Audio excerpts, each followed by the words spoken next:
The sun beat down mercilessly on the Arizona territory, its scorching rays baking the dusty earth beneath.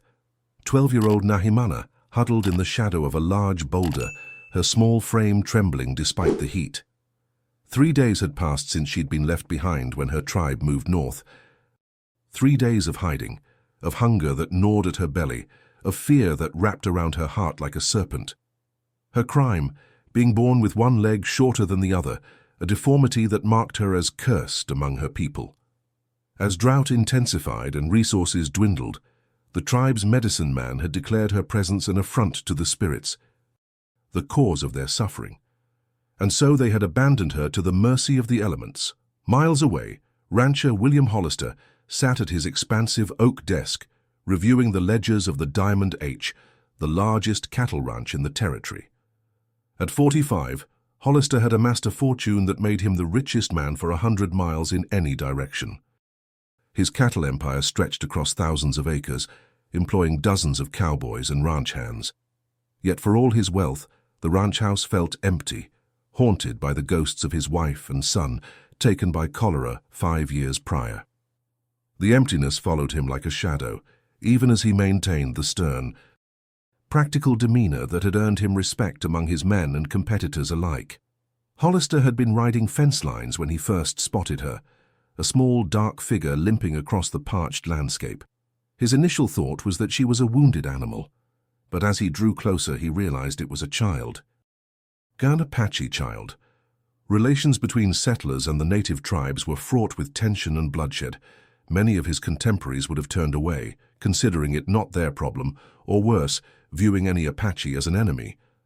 But something in the girl's desperate determination struck a chord in him. He dismounted, approaching slowly, hands visible to show he meant no harm. "Easy there," he said softly, though he doubted she understood English. The girl's eyes, large and dark, reflected a mixture of terror and defiance. She clutched a small leather pouch to her chest, her only possession. Her clothes were tattered, her feet raw from walking. Most noticeable was her right leg, visibly shorter than the left, causing her pronounced limp. Despite her condition, she held her chin high, dignity intact, even in her desperation. Hollister offered his canteen, which after a moment's hesitation she accepted. He watched as she drank, measuring sips despite her obvious thirst, a child who already understood that survival meant rationing. When she finished, he gestured to his horse, then to the direction of his ranch. The invitation was clear, even across the language barrier. The girl stared at him, weighing her options.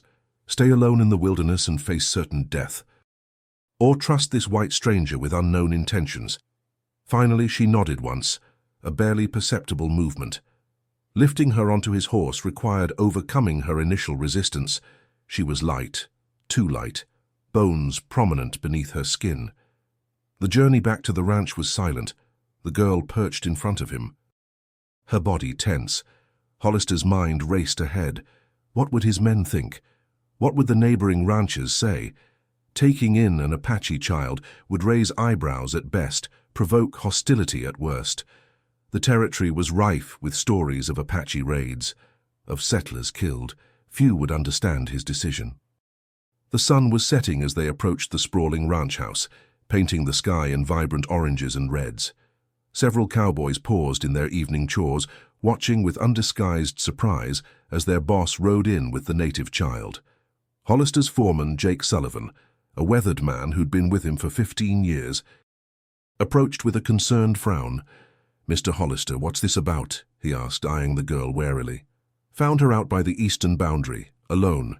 She needs help," Hollister replied, his tone making it clear he wouldn't entertain arguments. Sullivan's frown deepened. "Sir, with all due respect, she's Apache.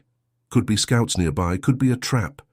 She's a child, Sullivan, a hurt, abandoned child." Hollister dismounted, then helped the girl down. Her legs nearly buckled beneath her, exhaustion finally taking its toll.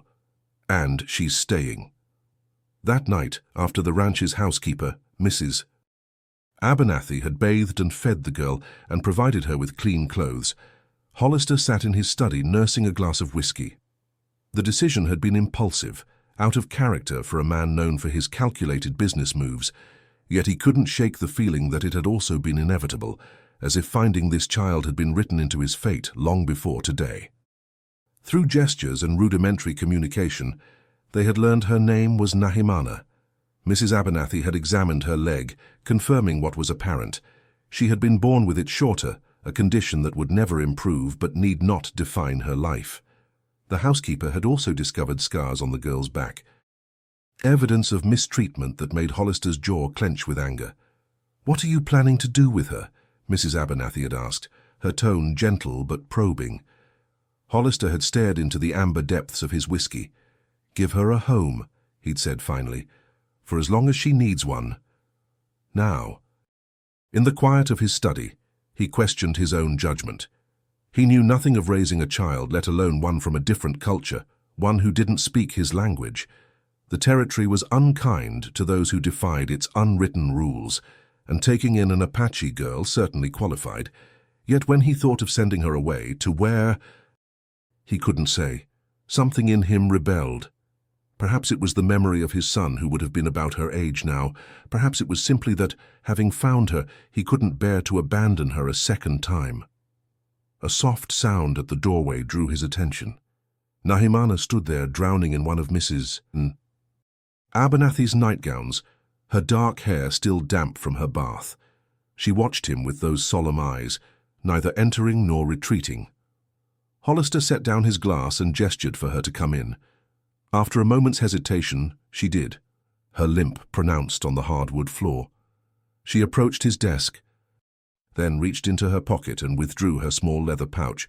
Opening it carefully, she removed a carved wooden horse, crude but recognizable. She placed it on his desk, an offering, a thank you. Hollister felt something shift in his chest, a loosening of the tight band that had constricted his heart since the death of his family. He picked up the carving, examining it with appropriate solemnity, then placed it carefully on the shelf behind him, among his most prized possessions. The girl watched, and for the first time, a ghost of a smile touched her lips. Neither knew the challenges that awaited them, the prejudice, the cultural barriers, the pain of adaptation. But in that moment, something fragile and tentative took root, the beginning of trust, the foundation of what might become family. Dawn broke over the Diamond H Ranch, painting the sky in hues of pink and gold. 2 weeks had passed since Hollister had brought Nahimana home, and already the ranch had settled into new rhythms around her presence. Mrs. Abernathy had taken to teaching the girl English, starting with simple words, water, food, horse, and progressing to basic phrases. Nahimana proved a quick study, her intelligence evident in her rapid acquisition of vocabulary. For his part, Hollister had arranged for Dr. Wilson from the nearby town of Copper Springs to examine her leg. The doctor had confirmed what they already knew. The condition was congenital and could not be corrected. However, he had fashioned a special boot with a thicker sole for her shorter leg, which improved her mobility considerably. Watching her walk more easily for the first time, her face alight with wonder, Hollister had felt a satisfaction deeper than any business deal had ever provided. Not everyone at the ranch embraced the new addition. Some of the cowboys kept their distance, eyeing her with suspicion born of years of frontier conflict. Others, like young Tommy Hayes, the 15-year-old stable boy, had overcome initial wariness to become cautious friends. Tommy had taken to showing Nahimana the horses, teaching her their names and how to approach them safely. This morning, Hollister watched from the ranch house porch as Tommy led Nahimana to the stables. The girl still moved with caution around the massive animals, but her fear was giving way to curiosity. It was the first time Hollister had seen her act like the child she was, rather than a wary survivor. "She's settling in, Mrs. Abernathy remarked, joining him on the porch with a cup of coffee. "Seems so," Hollister agreed, accepting the cup. "The men are coming around too, most of them." She paused. "Though I heard Sullivan talking in town yesterday. Not everyone's pleased with your decision." Hollister's jaw tightened. "Sullivan should mind his own business. It's not just him. Randall over at the Triple R Ranch was saying it ain't right you taking in an Apache. Says it's like raising a wolf cub, bound to turn wild.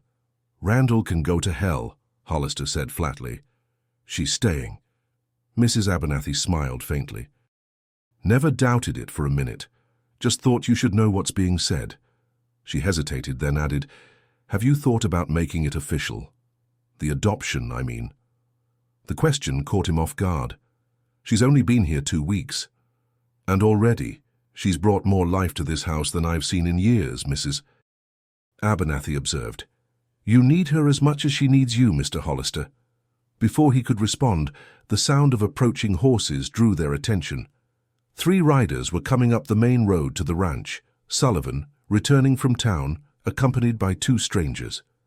As they drew closer, Hollister recognized the military uniforms, army officers. Now what? He muttered, setting down his coffee. Sullivan dismounted first, followed by the officers, a captain and a lieutenant, judging by their insignia.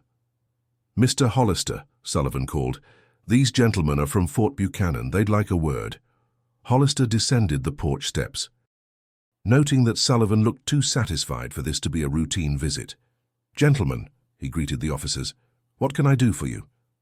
The captain, a thin man with a neatly trimmed mustache, stepped forward. Captain James Mercer, sir. This is Lieutenant Parker. We've received reports that you're harboring an Apache child on your property. I've taken in an abandoned girl. Yes, Hollister confirmed, his tone level despite the tension building in his shoulders. There's been considerable Apache activity north of here, Captain Mercer continued. A band led by Chief Makar has been raiding settlements. We have orders to gather all unaccompanied Apache for questioning and relocation to the reservation. Hollister's hands clenched at his sides. She's a 12-year-old girl with a lame leg, hardly a threat to territorial security. Nevertheless, the captain pressed, she needs to come with us, for her own safety and for the security of the territory. She is safe, Hollister said, his voice hardening. She's under my protection. Lieutenant Parker, younger and less practiced in diplomacy than his superior, interjected, Sir, with all due respect, you have no legal right to keep her. She belongs with her own kind. Her own kind abandoned her to die, Hollister retorted. And as for legal rights, I've already initiated adoption proceedings. The lie came easily. Prompted by Mrs. Abernathy's earlier suggestion, Judge Carlton in Tucson is handling the paperwork. This gave the officers pause. Captain Mercer frowned. I wasn't aware that was possible. Money makes many things possible, Captain, and I have plenty of it. Hollister met the man's gaze steadily. Now, unless you have a specific warrant for her removal, I'll ask you to leave my property. The standoff stretched, tension crackling in the air. Finally, Captain Mercer nodded stiffly. We'll be verifying your claim with Judge Carlton. If we find you're lying, feel free to check. Good day. Gentlemen. Hollister turned his back on them, a calculated insult, and returned to the porch. He didn't look back as they mounted and rode away, Sullivan trailing behind them with a sour expression. Mrs. Abernathy watched him with raised eyebrows. Judge Carlton, is it? And here I thought he retired last year. He did, Hollister confirmed, picking up his cooling coffee. But they don't know that. It'll buy us time. Time for what exactly? Hollister looked toward the stables, where Nahimana was now cautiously stroking the nose of a gentle mare, Tommy, standing protectively nearby. Time to make it real, he decided. Can you have the buggy ready in an hour? We're going to Tucson.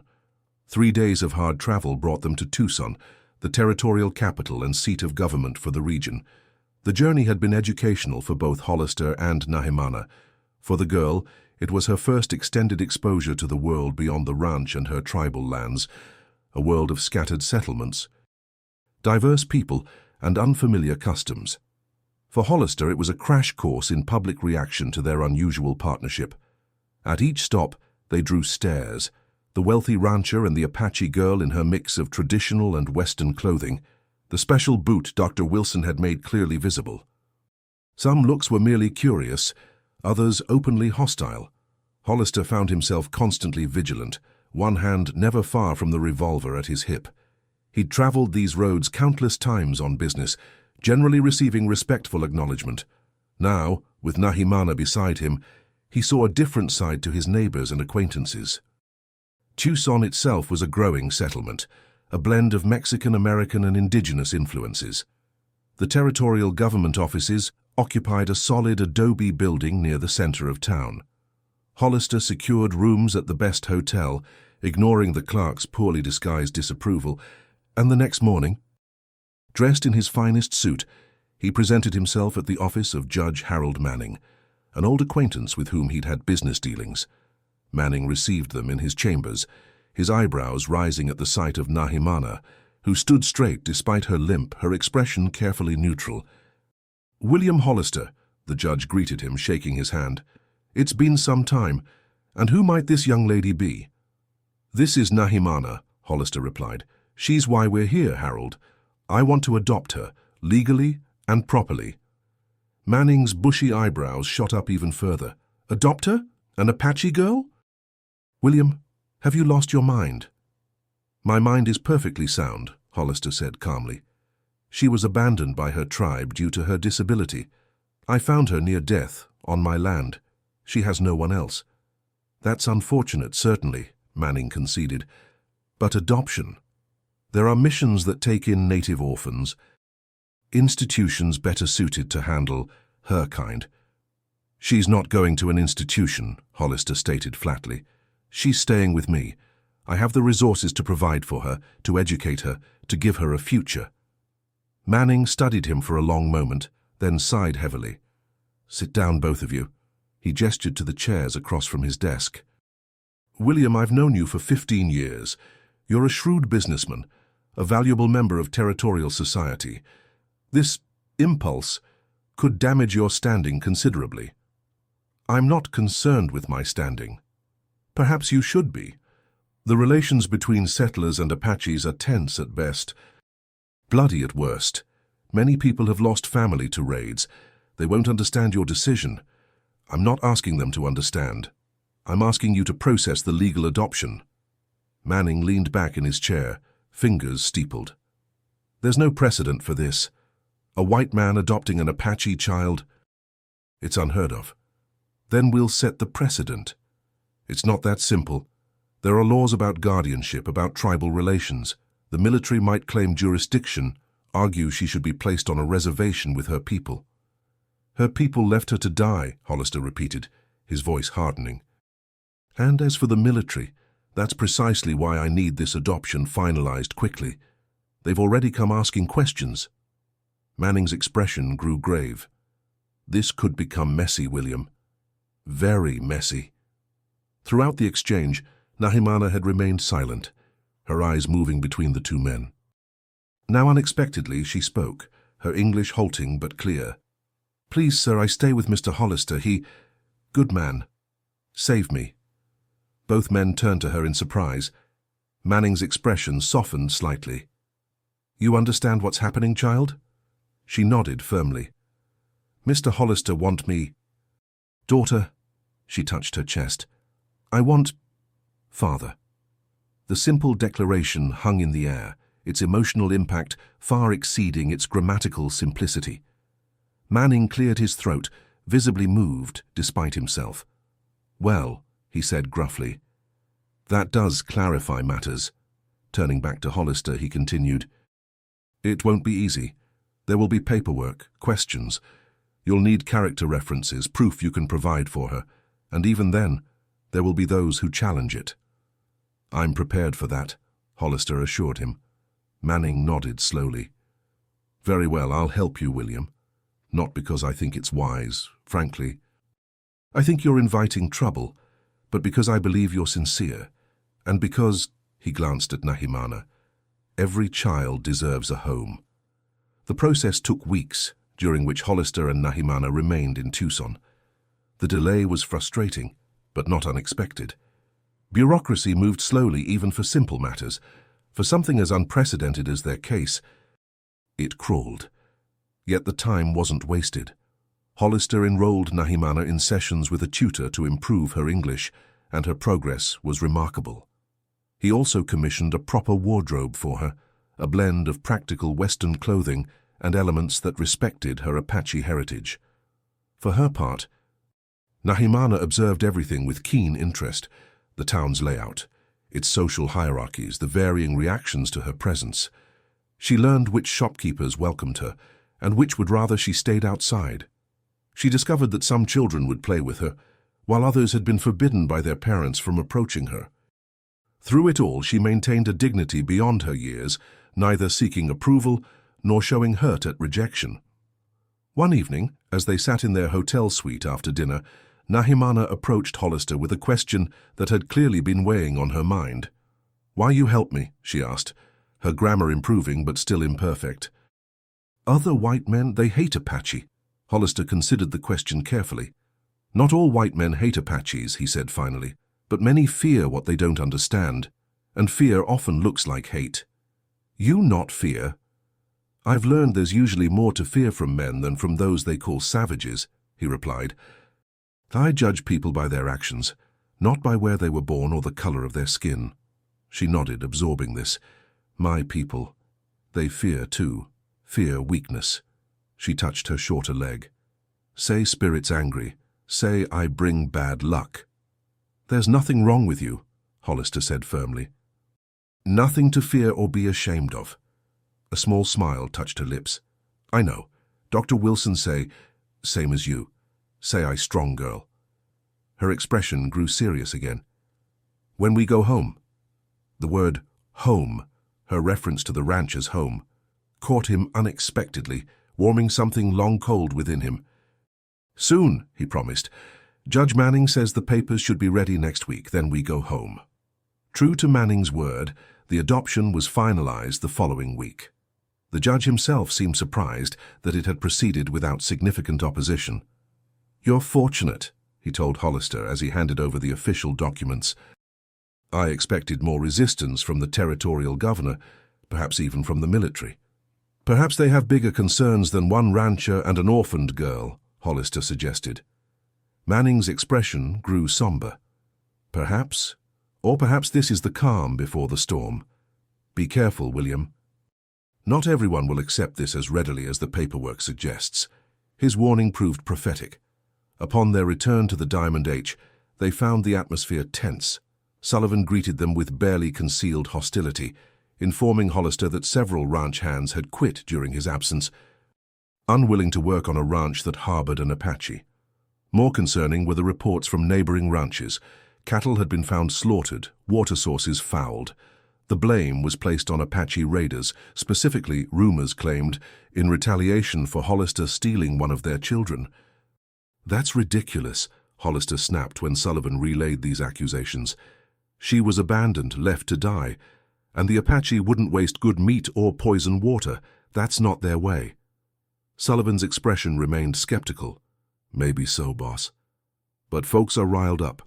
The Simmons place was hit last night. 2 horses taken. Their barn burned. People are saying it won't stop until you send her back."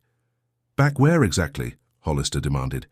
"She has nowhere to go, and even if she did, she's my daughter now, legally adopted. She's staying."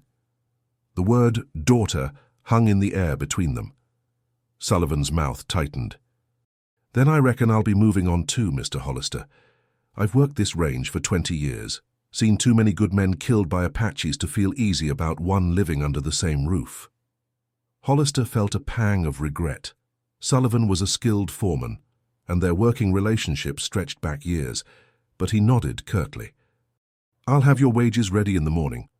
That night, as Hollister checked on Nahimana before retiring, he found her sitting by her window, staring out at the dark ranch yard. "You should be asleep," he said gently. "Men leaving because of me," she said, not turning from the window. "Mr. Sullivan, others, they hate me." Hollister sighed, sitting on the edge of her bed. "They don't hate you, Nahimana. They don't know you. They're afraid of what you represent to them." She turned to him then, her young face solemn in the lamplight. "Maybe I should go. Too much trouble for you." "No," he said firmly. "This is your home now. We're family." He hesitated, then added, "Do you know what adoption means legally?" She nodded. "Judge Manning explain. Say you my father now, by white man's law." "That's right. And a father doesn't send his daughter away because things get difficult." He reached out. tentatively touching her shoulder. "We'll face this together. Things will settle down." But things did not settle down. Over the next month, tensions escalated. More neighboring ranches reported damage and losses, always attributed to Apache raiders. In town, Hollister was met with cold shoulders from men who had once sought his business. Mrs. Abernathy returned from shopping with tales of open hostility, of being told the Diamond H would be better off burned to the ground, with the Apache brat inside it. Hollister increased security on the ranch, hiring new men, those willing to work for him despite the situation, often drifters with checkered pasts who cared more for the generous wages than for local politics. He sent Nahimana's tutor away for her safety, taking over the girls' English lessons himself. The ranch became an island, isolated from the community that had once respected, if not embraced, its owner. And then came the night of fire. Hollister was awakened by shouts and the acrid smell of smoke. Rushing outside, he found the stable ablaze, flames leaping high into the night sky. Cowboys rushed to and fro with buckets of water, their efforts seemingly futile against the inferno. The panicked whinnies of trapped horses cut through the chaos. Tommy Hayes, the young stable boy, was trying desperately to reach the animals, held back only by the strength of two ranch hands. "Let me go," he was shouting. "Starlight's in there, all the horses." Hollister joined the bucket line, barking orders, organizing the chaotic response. For an hour they fought the blaze, saving what they could. By dawn the stable was a smoking ruin. Miraculously, most of the horses had been freed, though 2 had perished in the flames. No human lives had been lost, but the message was clear. This was no accident. As the men sifted through the charred remains, one called Hollister over. There, painted on a section of wall that had partially survived the fire, was a crude symbol, a rough approximation of an Apache tribal marking. "See, boss," the cowboy said grimly, "just like folks been saying, Apaches." Hollister stared at the marking, something cold settling in his gut. The symbol was wrong, a mishmash of elements that no Apache would create. This was meant to look like Apache work, but it had been done by someone unfamiliar with actual tribal markings, someone trying to frame them, to frame Nahimana. He turned to find the girl standing a few yards away, her face ashen as she too stared at the false symbol. In her eyes he saw understanding and fear. "Go back to the house," he told her quietly. "Stay with Mrs. Abernathy." She hesitated. "They think I did this, or my people. I know they didn't, and I know you didn't. That's what matters." Later that day, as Hollister was overseeing the clearing of debris, Tommy Hayes approached him, his young face serious beneath smudges of soot. "Mr. Hollister, sir, there's something you should know." "What is it, Tommy?" The boy glanced around nervously, then lowered his voice. "Last night before the fire, I saw someone, by the stables." Hollister's full attention snapped to the boy. "Who?" "I couldn't see clear, it was dark, but—" Tommy swallowed hard. "They had looked like Mr. Sullivan, sir, and he was carrying something that could have been a torch." The accusation hung in the air, momentous in its implications.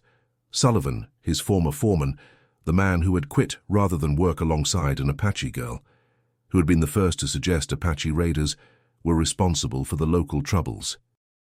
"Are you certain?" Hollister pressed. "Not completely, sir. It was dark, like I said, but I'd know his walk anywhere, the way he favors his right leg from that old injury." Hollister nodded slowly. "Don't speak of this to anyone else, Tommy. Not yet. I need to look into it first." That evening, Hollister rode into town alone, headed for the saloon where Sullivan was known to spend his evenings since leaving the Diamond H. The establishment fell quiet as he pushed through the batwing doors, conversation dying as men recognized him. Sullivan sat at a corner table playing cards with several local ranchers. "Sullivan," Hollister called, his voice cutting through the silence. "We need to talk." The former foreman looked up, his expression hardening. "Got nothing to say to you, Hollister. Then you can listen."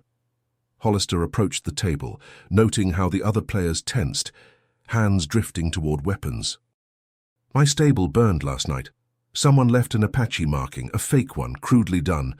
Someone trying to stir up more hatred. Sullivan shrugged. What's that got to do with me? You were seen, Sullivan, near the stables before the fire started. A dangerous silence fell over the saloon. Sullivan slowly laid down his cards and stood. You calling me a barn burner, Hollister? I'm saying you've been at the center of every rumor, every accusation against Nahimana and her people. And now someone who knows your walk, knows your limp, places you at my ranch last night. Sullivan's hand hovered near his gun. That Apache witch has you bewitched. You take the word of whoever claims they saw me over a man who worked loyal for you for 15 years? I'd take evidence over prejudice, Hollister replied evenly. And I've got plenty showing that these Apache raids started exactly when you started spreading tales about them. One of the card players, a rancher named Cobb, stood now too. You're out of line, Hollister. Sullivan's a good man just because you've lost your mind over some Apache brat. Careful, Cobb, Hollister warned, his hand now openly resting on his gun. That brat is my legally adopted daughter. Insult her again and we'll have more than words. The tension in the room was palpable. Men shifting uneasily, waiting to see who would make the first move. Then from the doorway came an unexpected voice. Mr. Hollister speaks truth. All heads turned. There, framed in the entrance, stood Nahimana. Behind her was Tommy Hayes, looking terrified but determined. The girl's small figure seemed suddenly powerful as she stepped into the saloon. Her mismatched gait steady on the sawdust floor. What are you doing here? Hollister demanded, momentarily shocked out of his confrontation with Sullivan. I told you to stay at the house. Tommy say he saw Mr. Sullivan, she replied, her English clear despite her accent. Say you come here alone. Not safe. She fixed Sullivan with a direct stare. You hate me because I am Apache, but I do nothing to you. My people do nothing to you. Sullivan's face contorted with rage. Get that savage out of here, Hollister, or I swear— You swear what? Hollister challenged, stepping between Sullivan and Nahimana. You'll burn another building?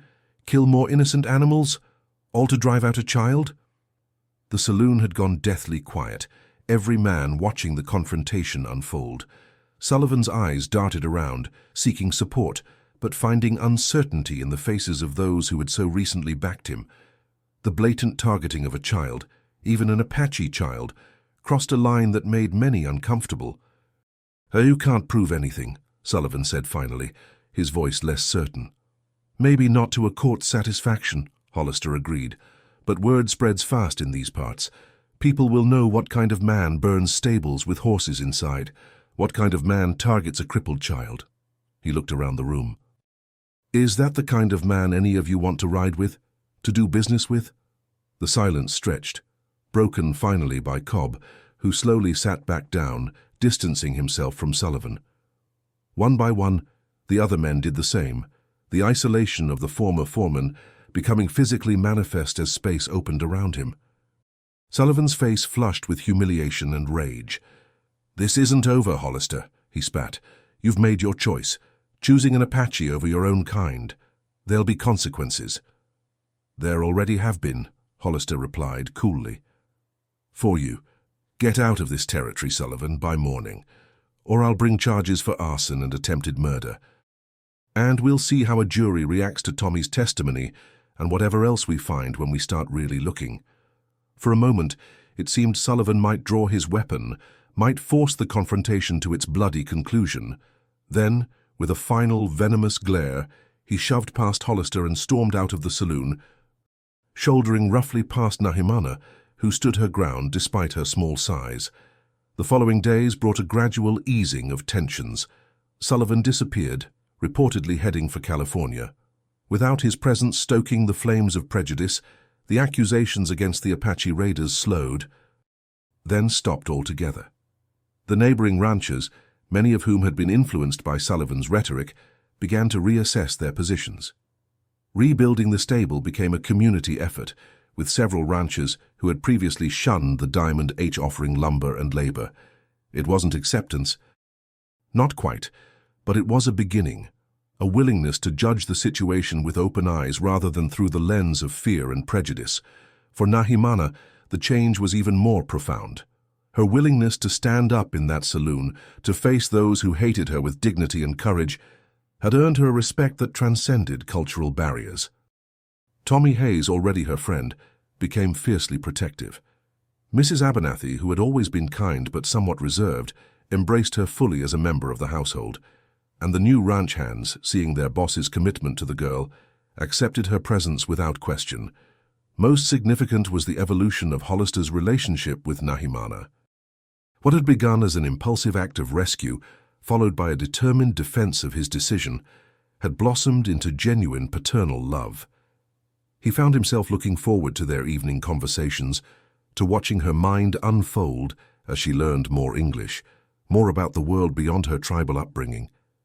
He discovered in himself a patience he hadn't known he possessed, a willingness to see the world through new eyes. One evening, about 3 months after the confrontation in the saloon, Hollister sat on the porch, watching the sunset paint the desert in gold and crimson. Nahimana joined him, settling into the chair beside his, with the comfortable familiarity of family. "Beautiful," she said, gesturing toward the horizon. "Yes," he agreed. "One of the things I've always loved about this land. No two sunsets are ever the same." They sat in companionable silence for a while, until Nahimana spoke again. "I learn many things here. English, reading, how to ride horse properly." She paused. "But most important thing, I learn family, not always blood." Hollister looked at her, this child who had endured abandonment, prejudice and danger, with a strength that humbled him. "That's a lesson many never learn," he said softly.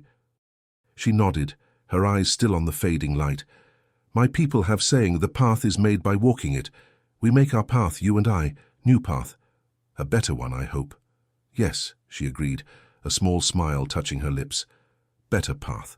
Together." As darkness settled over the Diamond H Ranch, stars emerging in the vast desert sky, William Hollister and his Apache daughter continued their quiet conversation. They spoke of the future, of education and opportunity, of bridging worlds that had too long been divided by fear and misunderstanding. Neither could know the challenges that still awaited them, the prejudices not yet overcome, the battles not yet fought. But in creating their unlikely family, they had already defied expectation and convention. They had already begun to change their small corner of the world. And in the end, perhaps that was enough. Not to solve all problems or heal all divisions, but to walk a better path.